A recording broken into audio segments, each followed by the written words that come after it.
الرحمن الرحیم ایاک نعبد و ایاک نستعین۔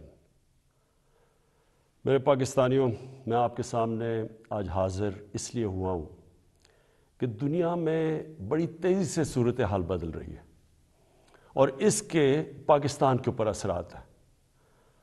سب سے پہلے میں شروع کرنا چاہتا ہوں پاکستان کی فارن پالیسی سے۔ میں نے 2 دورے کیے، ایک چائنا کا اور ابھی رشیا کا، روس کا۔ تو میں جو آج آپ کے سامنے سب سے پہلے بات واضح کرنا چاہتا ہوں وہ یہ کہ میرے ماں باپ ایک غلام ہندوستان میں پیدا ہوئے تھے، اور جب بھی میں بڑا ہو رہا تھا انہوں نے یہ احساس دلوایا کہ میں کتنا خوش قسمت ہوں کہ میں ایک آزاد ملک میں پیدا ہوں۔ اور جب سے میں نے سیاست شروع کی، بلکہ اس سے پہلے بھی، میری ہمیشہ یہ خواہش تھی کہ پاکستان کی جو فارن پالیسی ہو وہ آزاد ہو۔ اب آزاد فارن پالیسی کا کیا مطلب ہے؟ آزاد فارن پالیسی کا مطلب یہ ہوتا ہے کہ ایک قوم اپنے لوگوں کے فائدے کے لیے فارن پالیسی بنائے، وہ فارن پالیسی نہ بنے جو کسی اور کا فائدہ کرے اور اپنے ملک کو نقصان پہنچا دے۔ اور میں آپ کو اس غلط فارن پالیسی کی مثال دینا چاہتا ہوں کہ جو ہم نے امریکہ کے ساتھ اس کی وار آن ٹیرر میں جب حصہ لیا، تو میں شروع سے کہتا گیا، میری پارلیمنٹ میں تقریریں ہیں کہ ہماری اس جنگ سے کوئی تعلق نہیں تھا، کوئی پاکستانی ملوث نہیں تھا 9/11 میں، ہمارا کوئی اس سے لینا دینا نہیں تھا۔ تو میں تب سے کہتا گیا کہ ہمیں اس میں شرکت نہیں کرنی چاہیے۔ ہم نے پہلے امریکہ کے ساتھ کی جنگ میں شرکت کی، سوویت یونین کے خلاف، جب وہ افغانستان میں جہاد میں شرکت کی، اور پھر 10 سال کے بعد جب پھر شرکت کی 9/11 کے بعد امریکہ کے ساتھ اس کی جنگ میں، تو جب ہم تب شرکت کر رہے تھے کہ جہاد تھی کہ افغانستان میں کوئی فورن آکوپیشن ہوئی تو اس کے خلاف جہاد ہے، لیکن اب جب امریکہ افغانستان میں آ گیا تو اس کے خلاف دہشت گردی تھی۔ اس پالیسی کے میں شروع سے خلاف تھا، اور بدقسمتی سے یہ فارن پالیسی پاکستانیوں کے فائدے کے لیے نہیں کی گئی۔ اس کی وجہ سے 80,000 پاکستانیوں کی شہادتیں ہوئیں، ہمارے 35 لاکھ لوگوں کی نقل مکانی ہوئی، قبائلی علاقہ تباہ ہوا، ہمیں $150 ارب سے زیادہ ملک کو نقصان ہوا۔ لیکن جو اس کی سب سے شرمناک بات کیا تھی کہ دنیا کی تاریخ میں پہلی دفعہ ایک ملک کسی کی حمایت میں جنگ لڑ رہا ہے اور وہ ملک اسی ملک کے اوپر بمباری کر رہا ہے۔ ہمارے ملک میں 400 سے زیادہ ڈرون اٹیکس کیے گئے، ہمارے ہی دوست کہ جس کے لیے ہم جنگ لڑ رہے تھے۔ اس سے بھی زیادہ شرمناک چیز کیا ہے کہ ملٹری ڈکٹیٹرز تو ہمیشہ تاریخ ہے پاکستان کی کہ وہ ہمیشہ چاہتے ہیں کہ دنیا ان کو ایکسیپٹ کرے، ان کو مانے، ان کو لیجٹمائز کرے، اور وہ ہمیشہ آسان ہوتے ہیں سپر پاورز کے لیے استعمال کرنا۔ لیکن جنرل مشرف کے دور میں تو صرف 10 ڈرون اٹیکس ہوئے، لیکن جو 2 ڈیموکریٹک لیڈرز آئے، آصف زرداری اور نواز شریف، 10 سال، ان کے 10 سال میں 400 ڈرون اٹیکس ہوئے۔ اب میں سوال یہ ہے، اور میں پھر سے واپس آتا ہوں کہ آزاد فارن پالیسی کیا ہوتی ہے؟ آزاد فارن پالیسی تو یہ ہونی چاہیے تھی کہ یہ 2 ڈیموکریٹک لیڈرز کو امریکہ کو کہنا چاہیے تھا کہ ہمارے جب آپ بمباری کر رہے ہیں، ہمارے لوگ مار رہے ہیں، اس میں عورتیں بچے مار رہے ہیں، بے قصور لوگ مار رہے ہیں، تو کیا 2 ڈیموکریٹک لیڈرز کو سٹینڈ لینا چاہیے تھا اس کے اوپر؟ ایک سٹیٹمنٹ نہیں دی دونوں نے، بلکہ آصف زرداری نے اس کو ایک باب وڈورڈ جو بہت بڑا صحافی ہے امریکہ کا، وہ اپنی کتاب میں لکھتا ہے کہ اس نے، آصف زرداری نے امریکہ کے آرمی چیف کو کہا کہ کولیٹرل ڈیمیج سے مجھے کوئی فرق نہیں پڑتا جو ڈرون اٹیک سے جو بے قصور لوگ مرتے ہیں۔ اور یہ کیوں ہے؟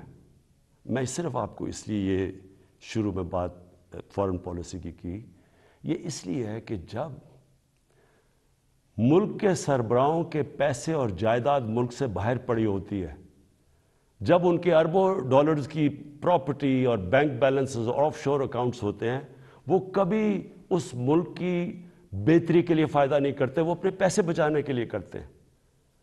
اور آج روس کے جو بڑے بڑے بزنس مین، جن کو اولیگارکس کہتے ہیں، جن کے پیسے پڑے ہوئے ہیں لنڈن اور جن کی پراپرٹیز ہیں وہاں، آج جب سے یہ جنگ شروع ہوئی ہے انہوں نے سب فریز کرنے شروع کر دیے، ضبط کرنے شروع کر دیے جو ان کے پیسے پڑے ہوئے ہیں، ان کے بزنس مین کے پیسے پڑے ہوئے ہیں مغربی بینکس میں اور مغربی کیپٹلز میں۔ تو اس لیے ہمارے ملک کی پالیسی آزاد ہو ہی نہیں سکتی۔ اور میں اپنی قوم کو آج کہنا چاہتا ہوں، آپ جب ووٹ ڈالیں تو یہ سمجھ جائیں کہ اگر اس ملک میں آپ آزاد فورن پالیسی چاہتے ہیں تو کبھی اس پارٹی کو ووٹ نہ ڈالیں جن کے سربراہ کے پیسے اور دولت اور جائیداد ملک سے باہر پڑی ہیں، وہ کبھی آزاد فورن پالیسی نہیں بنائیں گے۔ میں نے جتنے بھی دورے کیے، 2 چین کے بڑے امپورٹنٹ دورے تھے، اللہ کا کرم ہے کہ ہمارے ملک کو بھی عزت ملی اور پاکستان کے لیے انشاءاللہ وقت ثابت کرے گا بڑے زبردست۔ ہم نے دونوں جگہ بات چیت کی، خاص طور پہ چین پہ۔ جو روس میں ہم نے جانا تھا، اس لیے ہم نے جانا تھا کہ ہم نے 20 لاکھ ٹن گندم امپورٹ کرنی ہے روس سے۔ اور دوسری چیز، جو روس ایک ایسا ملک ہے جس میں میرے خیال میں دنیا کی 30% گیس ہے، تو آگے جس طرح پاکستان کی گیس کم ہو رہی ہے، ہم نے انشاءاللہ ان سے ہم نے جو معاہدے کیے ہیں کہ ان سے ہم گیس امپورٹ کریں گے۔ اور چین کے سامنے ابھی تھوڑی دیر کے بعد انشاءاللہ اس قوم کے سامنے آ جائے گا کہ جس طرح کے چین کے ساتھ ہمارے معاہدے ہوئے ہیں، اور خاص طور پہ سی پیک کا جو دوسرا فیز ہے۔ اب دوسری بات صرف میں نے مختصر کرنی تھی، اس سے پہلے میں جو ملک کے مسائل کے ہم نے حل سوچے، میں نے اور میری ٹیم نے، وہ آپ کے سامنے رکھوں گا۔ لیکن دوسری چیز ایک متنازع ایشو بنا ہوا ہے، اس کے اوپر تھوڑا شور مچا ہوا ہے کہ جی آزادی صحافت کے اوپر پابندی لگائی جا رہی ہے اور لوگوں کے منہ بند کیے جا رہے ہیں۔ میں پہلے آپ کو ایک چیز واضح کر دوں، پیکا لا، آپ سب کو یہ بتا دوں کہ یہ 2016 میں بنا تھا، اس پہ صرف ہم ترمیم کر رہے ہیں۔ جو سربراہ ملک کا جس نے کرپشن نہیں کی، جو ملک کا سربراہ ملک کے قانون نہیں توڑتا، اس کو کبھی آزاد صحافت سے، میڈیا سے کوئی خطرہ نہیں ہے۔ آج آپ اٹھا کے دیکھ لیں، پاکستان کے اخبار، میڈیا دیکھ لیں، تقریباً 70% خبریں ہمارے خلاف ہیں، ہمیں اس سے کوئی فرق نہیں پڑتا۔ لیکن یہ قانون کسی وجہ سے لے کے آئے ہیں۔ اس کی وجہ یہ ہے کہ پاکستان میں سوشل میڈیا کے اوپر اس طرح کا گند آ رہا ہے، اس طرح کی چیزیں آ رہی ہیں، چائلڈ پورنوگرافی آ رہی ہے، یعنی جو ہمارے اسلامک ویلیوز کی خلاف ورزی، ہمارے چھوڑے دنیا میں کسی بھی مہذب معاشرے میں اس طرح کی چیزیں نہیں آتی جو اب ہمارے سوشل میڈیا پہ آ رہی ہیں۔ میرے پاس ریکارڈ ہے اس وقت کہ 94,000 کیسز پڑے ہوئے ہیں ایف آئی اے کے پاس، جس کے اندر گھر کی عورتوں کو تنگ کیا ہوا ہے، ان کے خلاف، اور لوگوں کے گھر اجڑ رہے ہیں کیونکہ گند اچھال رہا ہے، فیک نیوز آ رہی ہے، تصویریں گندی دی جا رہی ہیں۔ ابھی تک صرف 38 کیسز کا فیصلہ ہوا ہے 94,000 کیسز میں سے۔ عام لوگوں کو تو چھوڑیں، پرائم منسٹر ایک ملک کو چھوڑیں کہ عمران خان ہے یا کوئی بھی ہے، اس کو بھی نہیں بخشا جا رہا۔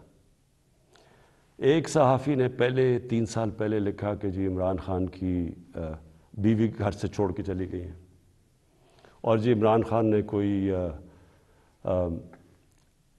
غلط غیر قانونی کام کیا بانی گالہ میں نے عدالت میں کیس کیا۔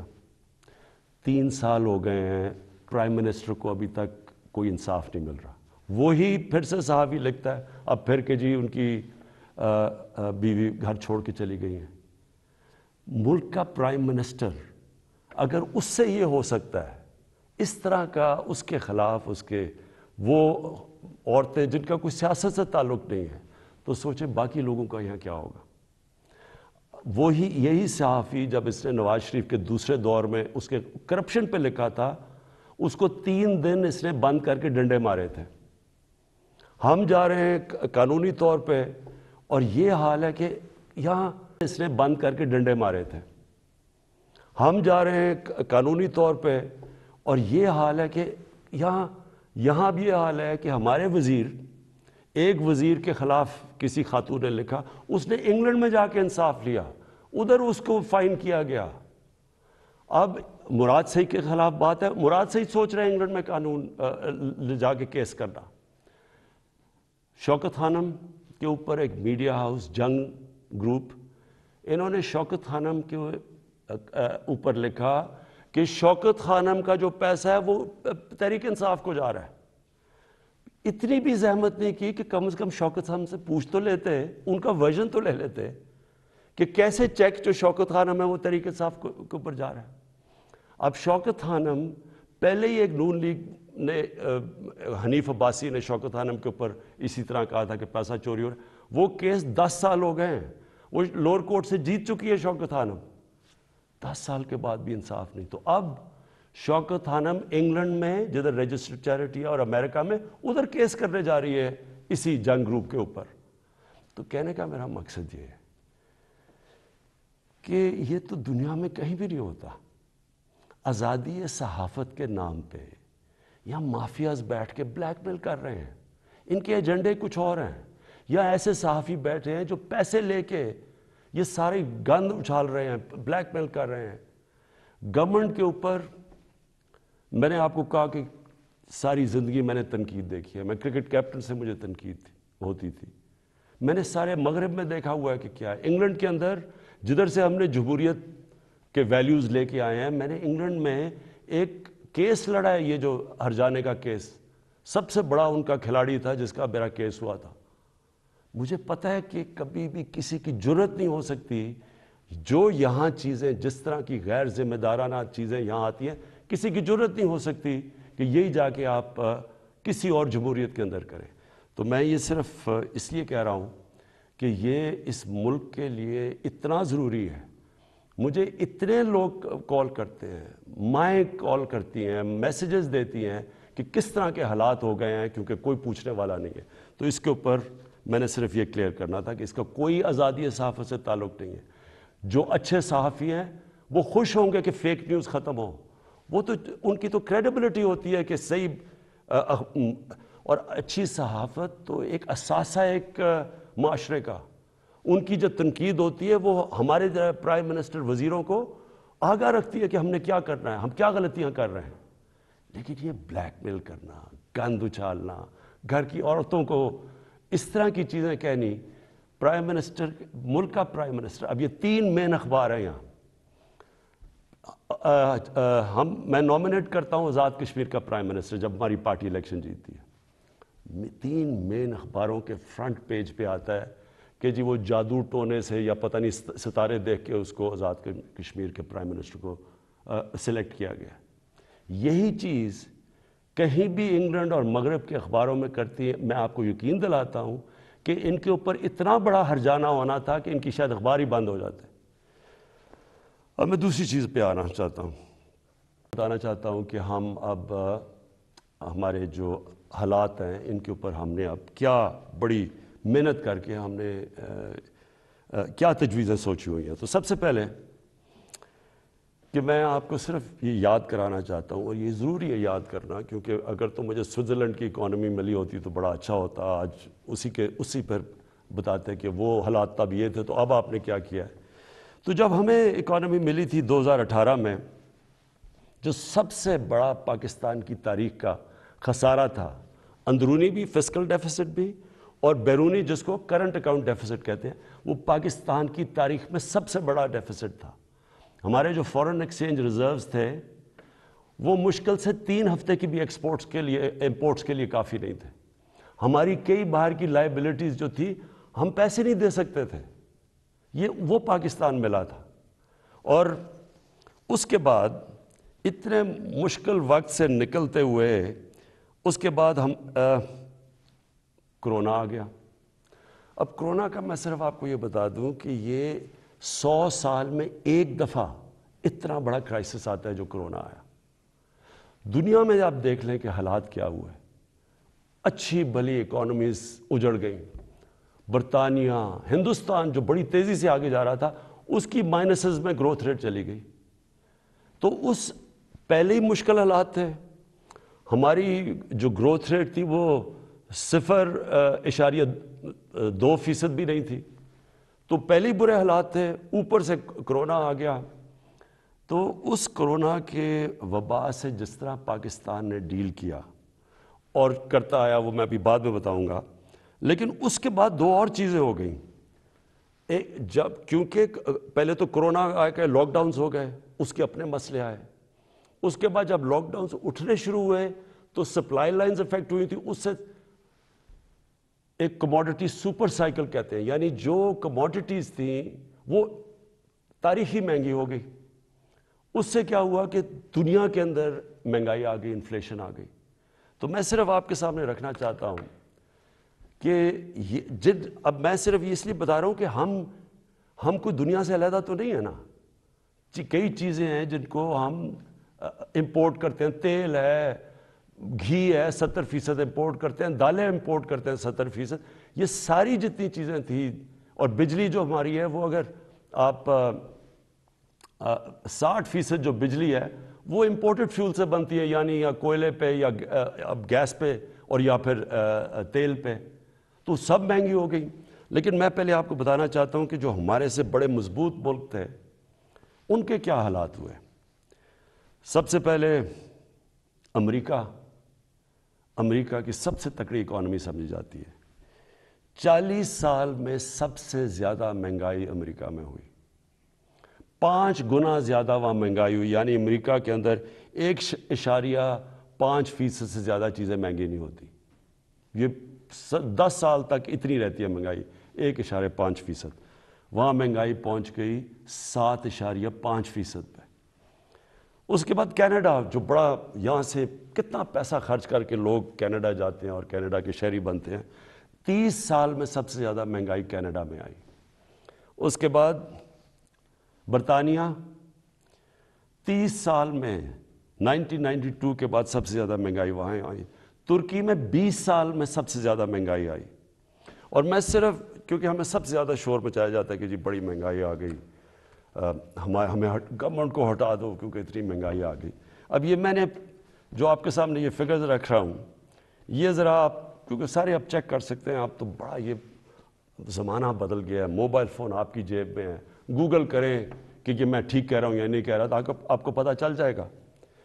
اب ذرا یہ سنیں، پیپلز پارٹی کی پہلے دور میں 71 سے لے کے 77 تک 13.9% اوسط مہنگائی ہوئی اس دور میں. پیپلز پارٹی کے دوسرے دور میں 88 سے لے کے 2 سال ان کی حکومت چلی، 8.3% مہنگائی ہوئی. پھر ان کے پیپلز پارٹی کے تیسرے دور میں 94 سے لے کے 96 تک 11.6% مہنگائی ہوئی. پھر ان کے 2008 سے 2012 کے دور تک 13.6% مہنگائی ہوئی. اب یہ ساری نوٹ کر لیں فگرز کہ ان کے 4 دور میں کتنی مہنگائی ہوئی. کہ صرف ایک دور میں، دوسرے دور میں 8.3 ہوئی تھی، باقی ساری 10% سے زیادہ مہنگائی ہوئی. نون لیگ پہلا دور 90 سے لے کے 93 تک 10.08% مہنگائی ہوئی.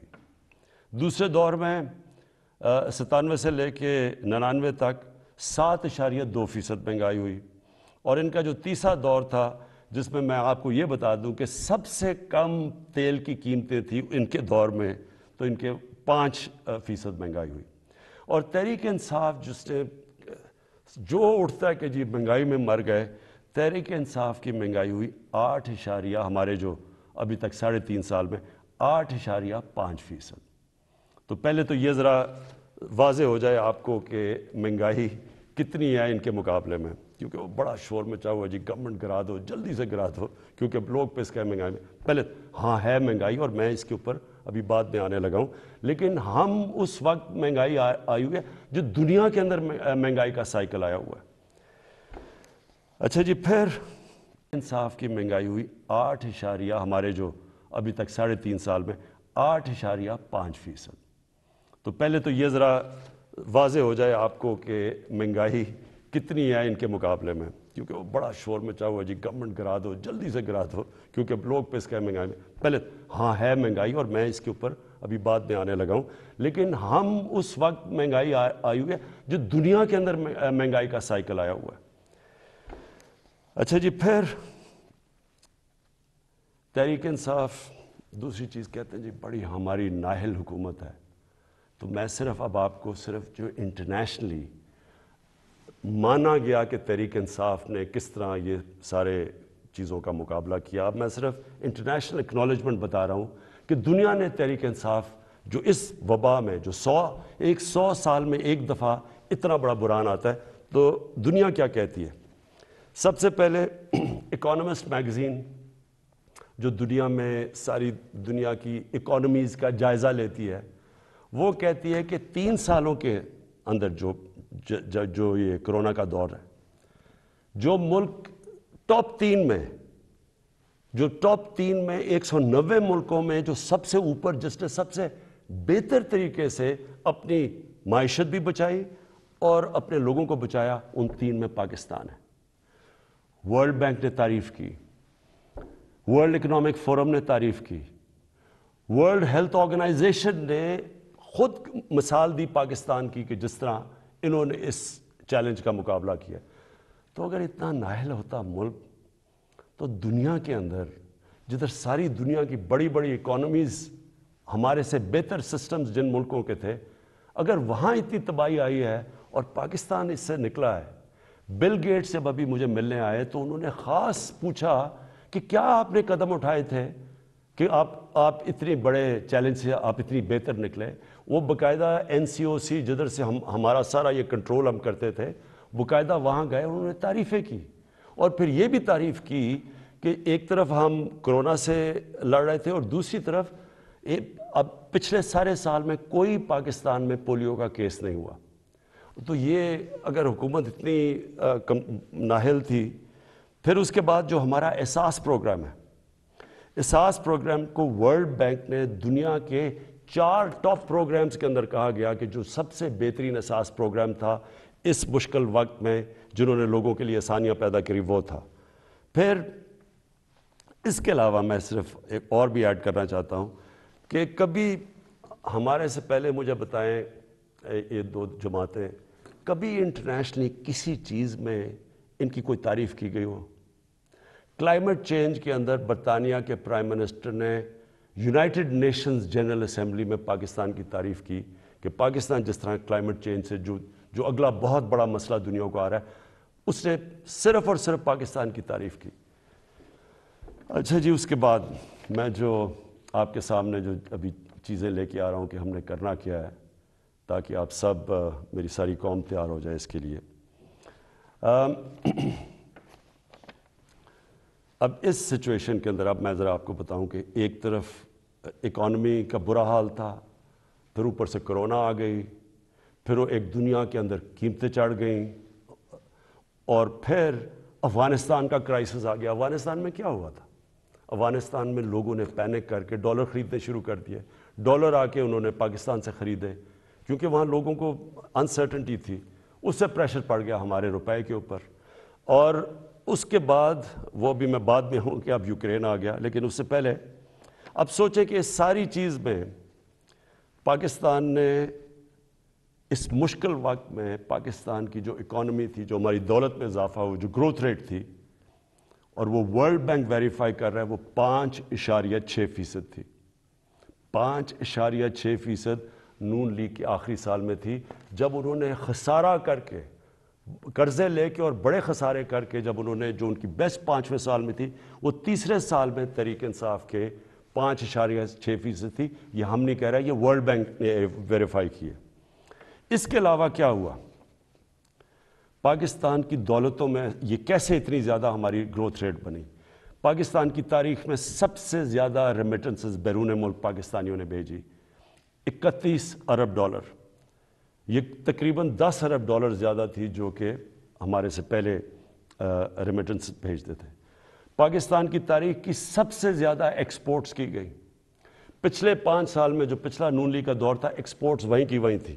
میں آپ کے سامنے ایک یہ رکھتا ہوں، یہ میں چاہتا ہوں کہ یہ ذرا آپ گراف دیکھ لیں۔ اس گراف میں آپ کو یہ نظر آئے گا کہ 2000 سے گراف ہے اور 2020 تک۔ اس گراف کے اندر آپ دیکھیں گے کہ یہ روانڈا اسی دور میں کدھر سے کدھر چلا گیا، ویتنام اس دور میں کدھر سے کدھر چلا گیا، چائنا اس کدھر گیا، ہندوستان کدھر گیا، بنگلہ دیش کدھر گیا، اور پاکستان سب سے نیچے۔ یعنی ہماری ایکسپورٹس بڑھی نہیں، اور جب تک ایکسپورٹس نہ بڑھیں وہ ملک آگے بڑھ ہی نہیں سکتا۔ تو ہم نے، مجھے اور فخر ہے اس چیز پہ کہ 38 ارب ڈالر کی پاکستان کی تاریخ میں سب سے زیادہ ہم نے ایکسپورٹس کی، ان سارے چیلنجز کے باوجود۔ پھر ہماری جو ٹیکس کلیکشن ہے، کوئی سوچ بھی نہیں سکتا تھا کہ جب لاک ڈاؤنز ہوئے ہوں اور اکانومی سلو ہوئی ہو، اس دور میں پاکستان کی جو ٹیکس کلیکشن ہے وہ 6000 ارب روپے سے زیادہ ہوئی۔ ریکارڈ ہے پاکستان کی تاریخ میں، اور یہ گروتھ تھی 31% ہماری ٹیکس کلیکشن کی گروتھ ہوئی۔ اور پھر سے میں ریپیٹ کرتا ہوں، یہ ساری جتنے بھی میں اعداد و شمار آپ کو دے رہا ہوں اپنے موبائل فون کے اوپر، یہ سب چیک کر سکتے ہیں۔ پھر جو 4 بڑی پاکستان کی فصلیں تھیں،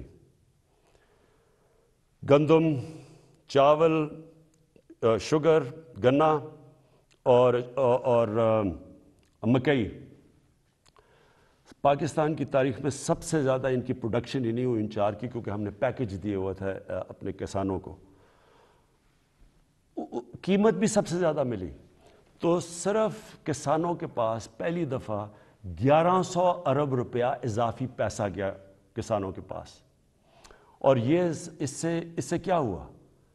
کسانوں کے پاس جب پیسہ زیادہ گیا، ہم نے پہلے یہ شوگر ملز والے ان کو پیسے ٹائم پہ نہیں دیتے تھے، ان کی کٹوتی کر دیتے تھے، ان کو پیسے کم ملتے تھے، لائنیں لگی ہوتی تھیں ان کی، یعنی شوگر ملز کے باہر کسانوں کی۔ کیونکہ ہم نے قانون پاس کیے اور ہم نے ان کو صحیح پیسہ دلوایا، ان کو قیمت ملی، ٹائم پہ ملی، انہوں نے اپنی پیسہ لگایا زمین پہ، اس کی وجہ سے یہ پاکستان کی تاریخ میں اور بھی ہم نے قدم اٹھائے، کسان کارڈ ہے، لیکن اس کی وجہ سے ہماری اتنی زیادہ ریکارڈ پروڈکشن ہوئی۔ ان کو قیمت ملی، ٹائم پہ ملی، انہوں نے اپنی پیسہ لگایا زمین پہ، اس کی وجہ سے یہ پاکستان کی تاریخ میں اور بھی ہم نے قدم اٹھائے، کسان کارڈ ہے، لیکن اس کی وجہ سے ہماری اتنی زیادہ ریکارڈ پروڈکشن ہوئی۔ پھر ہماری جو لارج اسکیل مینوفیکچرنگ انڈسٹری تھی ان کو ہم نے انسینٹیوز دیے، 7.4% ادھر ہوئی۔ ہماری جو ٹاپ پاکستان کی 100 کمپنیز تھیں، انہوں نے 930 ارب روپے کا پروفٹ جو ریکارڈ کمایا، اس سے کبھی اتنا زیادہ پروفٹ ہی انہوں نے کمایا۔ اور میں چاہتا ہوں کہ یہاں لوگ بڑے بڑے منافع کریں تاکہ اور انویسٹرز آئیں، تاکہ اور خوشحالی آئے، تاکہ اور ملک کی دولت میں اضافہ ہو۔ پاکستان کا جو پرائیویٹ سیکٹر ہے اس کی کریڈٹ، یعنی انہوں نے جو قرضے لیے ہیں وہ پاکستان کی تاریخ میں سب سے زیادہ لیے، 1400 ارب روپیہ۔ اس کے بعد پاکستان کی جو ٹریکٹر سیل تھی یہ ریکارڈ ہوئی، 20% پچھلے سال سے زیادہ ٹریکٹرز بکے۔ ٹرکس 81% ٹرکس اور بسیں زیادہ بکی پاکستان میں۔ ٹیکسٹائل کی ایکسپورٹ پاکستان کی تاریخ میں سب سے زیادہ ہوئی، 16 ارب ڈالر، اور ہماری مین ایکسپورٹ ہی ٹیکسٹائل ہے۔ تیل کی کنزمپشن، یعنی ہمارا جو تیل 15% بڑھ گئی پاکستان میں تیل کی کنزمپشن۔ کیوں؟ کیونکہ ایکٹیویٹی بڑھ گئی، بزنس ایکٹیویٹی بڑھ گئی۔ کنسٹرکشن سیکٹر کے اندر، کیونکہ ہم نے کنسٹرکشن سیکٹر کو اٹھایا تھا سب سے پہلے، اس میں 1500 ارب روپیہ کنسٹرکشن سیکٹر کے اندر گیا، اور جس کی وجہ سے آپ نے دیکھا کہ جو ہمارے روزگار، لوگوں کا روزگار بھی بڑھا۔ اور پھر جو ہمارا فورن ایکسچینج تھا، جو ہمیں سب سے کم فورن ایکسچینج ریزروز رہ گئے تھے، ہمارے 23.2 ارب ڈالر کے فورن ایکسچینج ریزرو، تقریباً پاکستان کی تاریخ میں سب سے زیادہ ہمارے فورن ایکسچینج ریزروز ہیں۔ لیکن ہم نے یہ فیصلہ کیا، میرے پاکستانیوں، ہم نے یہ فیصلہ کیا کہ ہم یہ سمجھ رہے تھے کہ یہ جو ایک دم قیمتیں اوپر گئی ہیں تیل کی اور کموڈٹیز کی دنیا کے اندر، تو ہم یہ سمجھ رہے تھے کہ اب نیچے آنی شروع ہو جائیں گی. لیکن جو یوکرین کے اندر ہو رہا ہے اور یہ جو جنگ ہوئی ہے، تو اب مجھے خوف ہے کہ یہ، اور ہم نے آپس میں ڈسکس کیا کہ ابھی قیمتیں باہر نیچے نہیں آئیں گی، کیونکہ یہ سب کو پتہ ہے کہ جیسی یہ ہوتی ہے جنگ تو تیل کی قیمت بھی اوپر، اور پھر 30% دنیا کی گیس وہاں سے آتی ہے، گیس کی بھی قیمت اور اوپر چلی جائے گی. اور گندم ہم نے جو روس کو کہا ہوا کہ ہمیں 20 لاکھ گندم چاہیے، تو گندم کی ابھی قیمت اوپر چلی گئی ہے. تو ہم نے ایک فیصلہ کیا، ہم نے یہ فیصلہ کیا کہ ہم اس ملک میں جو سب سے بڑا مسئلہ ہے اس وقت وہ ہے تیل کا، پیٹرول اور ڈیزل کا، اور ان کی اگر قیمتیں اور اوپر چلی گئیں تو لوگوں کے اوپر اور بوجھ پڑ جائے گا. لیکن میں آج آپ کو یہ بتا دوں کہ پاکستان میں جو آج بھی پیٹرول اور ڈیزل کی قیمتیں ہیں، یہ نوٹ کر لیں. جب اپوزیشن والے یہ کہتے ہیں کہ جی وہ بڑا مہنگا ہو گیا پیٹرول اور ڈیزل، کب مجھے ذرا یہ بتائیں کہ وہ ان کے پاس اس کا کیا حال ہے. ہمیں باہر سے امپورٹ کرنا پڑتا ہے، تیل اوپر چلا جائے ہم اس کے بعد کیا کریں؟ یعنی اگر ان کے پاس کوئی حل ہے تو ہمیں بتا دیں، کیونکہ اس وقت بھی پاکستان دنیا کے 190 ملکوں میں سے 25ویں نمبر پہ ہے جدھر ابھی بھی ہمارا تیل اور پیٹرول اور ڈیزل سب سے کم بک رہا ہے. میں آپ کو ذرا بتا دوں کہ ترکی میں اس وقت ہمارا پاکستان میں 160 روپے لیٹر ہے، ہندوستان میں 260 روپے لیٹر ہے، بنگلہ دیش میں 185 روپے لیٹر ہے، ترکی میں 200 روپے لیٹر ہے. اور اگر ہم 70 ارب روپے کی ہر مہینے سبسڈی دیتے ہیں، یعنی گورنمنٹ سبسڈائز کرتی ہے، اگر ہم یہ نہ کریں 70 ارب روپے کا، تو آج پاکستان کے اندر پیٹرول ہو 220 روپے لیٹر کا. میرے پاس اوگرا کی سمری آئی، انہوں نے کہا کہ 10 روپے زیادہ آپ کو 1 لیٹر پیٹرول اور ڈیزل بڑھانا پڑے گا، کیونکہ دنیا میں تیل مہنگا ہو چکا ہے.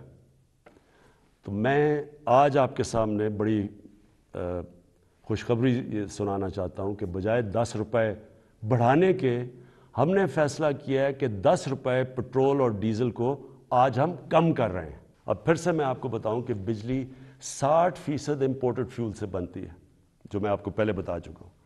جیسے باہر گیس مہنگی ہوتی ہے، کوئلہ مہنگا ہوتا ہے، تیل مہنگا ہوتا ہے، تو یہاں ہمارا جس کو کہتے ہیں فیول ایڈجسٹمنٹ چارج وہ بن جاتا ہے، ہماری بھی چیزیں اوپر چلی جاتی ہیں. ہم نے یہ بھی فیصلہ کیا کہ ہم اپنے لوگوں کو اب اس سے بچائیں گے. اگر ڈیمز بنا لیتے پہلے تو پاکستان کو تو بڑی سستی بجلی ملتی تھی، کیونکہ پانی سے جو بجلی بنانی ہے وہ ہمارے لیے، ہمیں تو کوئی فرق ہی نہیں پڑتا کہ باہر مہنگائی ہو یا نہ ہو. لیکن کوئی ڈیمز نہیں بنائی، 50 سالوں میں پاکستان میں کوئی ڈیمز نہیں بنی. ہم 10 ڈیمز بنا رہے ہیں اب پاکستان میں، اور انشاءاللہ اگلے 5 سے 10 سالوں کے اندر یہ ساری ڈیمز آ جائیں گی، اور اس سے انشاءاللہ ہمیں اگر باہر قیمتیں بھی بڑھیں گی تو انشاءاللہ ہم بچ جائیں گے اس سے. تو میں بجلی کا اب ہم نے فیصلہ کیا ہے کہ 5 روپے یونٹ ہم بجلی کم کر رہے ہیں. 5 روپے یونٹ بجلی کم کرنے کا مطلب کہ 20% سے 50% آپ کے بجلی کے بل کم ہوں گے. اور یہ بھی ہم اس کے لیے سبسڈی اور بڑی محنت سے اور جگہ سے ہم نے سبسڈی نکالی ہے. اور میں یہ کیونکہ سب سے بڑا مسئلہ لوگوں کو ہوتا ہے بجلی اور پیٹرول اور ڈیزل، اس کی وجہ سے ساری چیزیں مہنگی ہو جاتی ہیں. تو ہم نے یہ فیصلہ کیا کہ ہم اگلے بجٹ تک ان 2 چیزوں کے اوپر ہم اب کوئی اضافہ بھی نہیں کریں گے، اور اس سے پہلے ہم نے یہ ان کو کم بھی کر دیا. 5 روپے یونٹ بجلی اور 10 روپے بلکہ 20 روپے پورا بنتا ہے پیٹرول اور ڈیزل کا. پھر ہم نے احساس پروگرام کی، جو نچلے طبقے کے اوپر جو ہم 12,000 روپے دیتے تھے، جو 80 لاکھ خاندان کو ہم دیتے ہیں، اس کو ہم نے 12,000 سے 14,000 پہ کر دیا. پھر ہم نے ایک اور کام کیا نوجوانوں کے لیے جو گریجویٹس ہیں، جس نے بی اے کی ہوئی ہے، جس کے پاس نوکری نہیں ہے. ہم نے فیصلہ کیا کہ ہم ان کو انٹرنشپ دلوائیں گے. 30,000 روپے جو بھی گریجویٹ ہوگا اس کو کہیں انٹرنشپ دلوائیں گے تاکہ ان کو کم از کم کوئی پیسہ ملے. پھر ہم نے اسکالرشپس کا میں آپ کو بتا دوں 26 لاکھ ہم نے اسکالرشپس ہم صوبے جو ہمارے نیچے صوبے ہیں اور جو سینٹر ہے، اور اس کے اوپر 38 ارب روپیہ ہم خرچ کر رہے ہیں. یہ اب پرائم منسٹر کے جو پورٹل ہے اس کے اوپر اب سارا کنٹرول ہوگا. سارے میرٹ کے اوپر ہم خود چیک کریں گے, پوری کمیٹی بنائی ہوئی ہے اکیڈمکس کی, میرٹ پہ ملیں گے, اور کوئی بھی کسی کو مسئلہ ہوگا وہ اس پورٹل کے اوپر آئے گا. لیکن پھر اب جو آئی ٹی سیکٹر جو فیوچر ہے ہمارے نوجوانوں کا, جس طرف دنیا جا رہی ہے ٹیکنالوجی کی ریولوشن, یہ ذرا آپ سنیں. آئی ٹی سیکٹر کے لیے اس میں آئی ٹی کمپنیز بھی ہیں اور فری لانسرز بھی ہیں. پہلی چیز, ان کو 100% ہم نے ٹیکس معاف کر دیا. پھر سے سن لیں, آئی ٹی سیکٹر کے اوپر چاہے وہ کمپنیز ہیں یا فری لانسرز ہیں, 100% ان کو ہم نے ٹیکس پہ چھوٹ دے دی. دوسری چیز, فورن ایکسچینج. اب تک ان کا ہم نے کوئی کنڈیشنز لگائی ہوئی تھی کہ اتنا فورن ایکسچینج آپ کو پاکستان میں رکھنا ہے. ہم نے مکمل طور پہ 100% فورن ایکسچینج پہ ان کو چھوٹ دے دی ہے کہ یہ چاہے کوئی اس کے اوپر ریسٹرکشن نہیں ہے, باہر لے جائیں اندر لے آئیں, 100% اب فورن ایکسچینج کی موومنٹ ان کے ہاتھ میں ہے. یعنی ہم نے ریسٹرکشن ساری ختم کر دی ہے. اور تیسری چیز, جو سٹارٹ اپس ہیں, جو بھی آئی ٹی کی سٹارٹ اپس ہیں, ان کو 100% ہم نے کیپٹل گینز ٹیکس سے ختم کر دیا. یعنی ان کا ٹیکس ختم کر دیا سارے سٹارٹ اپس کا, جو کیپٹل گینز ٹیکس ہے. اس کے بعد انڈسٹریل پالیسی. اب یہ بھی پہلے ہم نے کنسٹرکشن پالیسی لے کے آئے تھے جس کی وجہ سے کنسٹرکشن میں پاکستان میں اٹھ گیا. اب ہم لے کے آ رہے ہیں آپ کے لیے انڈسٹریل پالیسی. انڈسٹریل پالیسی میں ہم کیا کر رہے ہیں کہ جو بھی انڈسٹری لگائے گا, جو بھی پیسے لگائے گا انڈسٹری کے اندر, اس سے کوئی سوال نہیں پوچھے جائیں گے. یہ ہم نے کنسٹرکشن میں بھی شروع میں یہ کیا تھا. اور جو سکھ انڈسٹری ہے اس کی ریوائول کے لیے, اس کے لیے ہم آپ کے سامنے پورا پروگرام ہے. ان کے لیے ٹیکس کی چھوٹ دیں گے ان کو. اس کے ساتھ انشاءاللہ کل میں لاہور کے اندر آپ کو پورا انڈسٹریل پالیسی کا پورا پیکج دے دوں گا. اور پھر تیسری چیز, جو اوورسیز پاکستانیز ہیں, جب بھی وہ پاکستان کی انڈسٹری میں انویسٹ کریں گے یا وہ پاکستان کے انڈسٹریلس کے ساتھ جوائنٹ وینچر کریں گے, ان کو 5 سال کا ٹیکس ہالیڈے ہم نے کر دیا. 5 سال تک کوئی ٹیکس نہیں دیں گے. پھر ہمارا کامیاب پاکستان پروگرام ہے.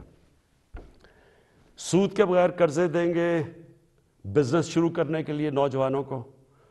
سود کے بغیر کسانوں کو دیں گے قرضے. سود کے بغیر وہ اپنی زمین پہ پیسہ خرچ کر رہے ہیں. اور پھر سستا سبسڈائز, بالکل جو غریب لوگ اپنا گھر بنانا چاہتے ہیں ان کو بالکل سستا قرضہ دیں گے. پھر اور یہ 407 ارب روپے کے قرضے ہیں جو یہ ان 3 ایریاز میں جائیں گے. لو کاسٹ ہاؤسنگ گھروں کے لیے, کسانوں کے لیے اور بزنس کرنے کے لیے شہروں میں 407 ارب کے قرضے یہ اگلے 2 سال میں ہم دیں گے. پھر آخری 2 چیزیں ہم نے, مجھے بڑا فخر ہے کہ ہم نے بڑی مشکلوں سے پاکستان میں بینکوں کو راضی کیا, ان کے لیے ان کے سارے جو آسانیاں پیدا کی, سبسڈائز کیا کہ بینکس چھوٹے لوگوں کو قرضے دیں. ابھی تک تنخواہ دار لوگ وہ ابھی تک ان کو بینک قرضے نہیں دیتے تھے. کمزور یعنی جو مزدور ہوتے ہیں, ویلڈر ہوتے ہیں, وہ کام کرنے والے, ان کی سوچ بھی نہیں سکتے اپنے لیے گھر بنانا. بڑی ہمیں 1 سال لگایا, ہم نے پوری ان کے لیے آسانیاں پیدا کی. گورنمنٹ نے سبسڈائز کیے قرضے, آسانیاں پیدا کی تاکہ اگر ایک آدمی اپنے گھر میں جو ایک کرائے کا گھر لیتا ہے, جو کرائے کے اوپر پیسے دیتا ہے, اسی پیسوں کی وہ قسطیں بن جائے اور اس کا اپنا گھر ہو جائے. تو مجھے بڑی خوشی یہ ہے کہ بینکوں نے اب تک اس میں 150 ارب روپے کے لو انکم غریب لوگوں کی جن کی آمدنی نہیں ہے ان کو دے چکے ہیں اپروولز, جس میں 50 ارب روپیہ ان گھروں کے لیے دے چکے ہیں. یعنی وہ کام شروع ہو گیا, گھر بننے شروع ہو گئے. اور آخر میں صحت کارڈ. مجھے سب سے زیادہ فخر یہ ہے کہ ہمارے جو صوبائی چیف منسٹرز تھے, ان سب کو میں نے آگاہ کیا کہ یہ سب سے بڑی نعمت ہے ایک غریب گھرانے کے لیے کہ اس کے پاس ہیلتھ انشورنس ہو. جب بھی وہ ایک کوئی گھر میں بیماری ہو تو ان کو یہ خوف نہ ہو کہ ہم ہاسپٹل میں جا کے اپنا علاج نہیں کروا سکیں گے. اور پھر وہ کئی دفعہ گورنمنٹ ہاسپٹلز میں جاتے ہیں تو وہاں ڈاکٹرز نہیں ہوتے، اور خاص طور پہ دیہاتوں کے اندر ڈسٹرکٹس میں ڈاکٹرز نہیں ہوتی، نرسز نہیں ہوتی، اور وہ سارے شہروں میں آتے ہیں، دھکے کھاتے ہیں۔